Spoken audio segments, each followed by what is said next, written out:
नमस्कार। अक्सर हम हमारी ज़िंदगी में कोई ना कोई गलती ज़रूर करते हैं और साथ ही उन गलतियों को एक्सेप्ट भी कर लेते हैं। लेकिन कई बार ऐसा होता है कि हम अपनी गलतियों को एक्सेप्ट करने में शर्म महसूस करते हैं। लेकिन अगर हम अपने प्रति और अपने आसपास के लोगों के प्रति ईमानदार हैं तो हमें गलती को एक्सेप्ट करने से डरना नहीं चाहिए। ऐसा हो सकता है कि उस वक्त अपनी गलती को मानना शायद थोड़ा कठिन लगे, क्योंकि अपनी गलती मानने में बहुत साहस की ज़रूरत होती है। क्या आपको पता है कि गलती को स्वीकार करने से हमें बहुत फ़ायदे भी होते हैं। फॉर एग्ज़ाम्पल, गलती को एक्सेप्ट करने से हम गिल्ट फीलिंग से बच सकते हैं।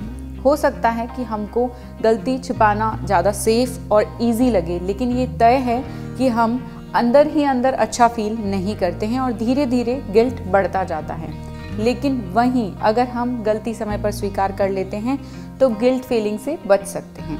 अक्सर हम अपनी गलती को छिपाने के लिए झूठ का सहारा लेते हैं और फिर उस झूठ को छिपाने के लिए बहुत सारे नए झूठ बोलने पड़ते हैं। और वहीं अगर हम अपनी गलती को एक्सेप्ट कर लेते हैं तो हमें झूठ बोलने की भी ज़रूरत नहीं पड़ती, क्योंकि गलती स्वीकारने का ये सबसे बड़ा फ़ायदा है कि गलती स्वीकारने में हमें उतनी परेशानी नहीं होती जितनी गलती को छिपाने में हो सकती है। गलती को स्वीकार करने का एक और फ़ायदा ये भी है कि अगर आप इस वक्त अपनी गलती को स्वीकार कर लेते हैं तो फ्यूचर में ऐसी गलती करने से बच सकते हैं।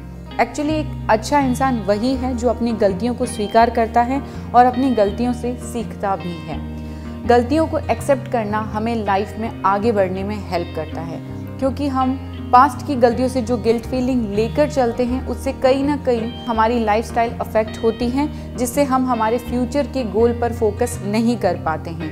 हमेशा ये ध्यान रखें कि कोई भी इंसान परफेक्ट नहीं होता है और जब हम परफेक्ट नहीं हैं तो गलतियां होना भी बहुत नॉर्मल सी बात है। इसलिए गलतियां स्वीकार करने में कभी भी हिचकिचाना नहीं चाहिए और गलतियों को स्वीकारना हमें विनम्र भी बनाता है, साथ ही सिचुएशन को खराब होने से भी बचाता है। इसलिए अगर जाने अनजाने में आपसे कोई गलती हो जाए तो हिचकिचाएं नहीं और साथ ही ये ध्यान रखें कि जो गलती एक बार कर चुके हैं उसे फिर से ना दोहराएं। और यह भी ध्यान रखें कि हर गलती माफ़ की जा सकती है अगर आप में उसे स्वीकारने का साहस हो। धन्यवाद।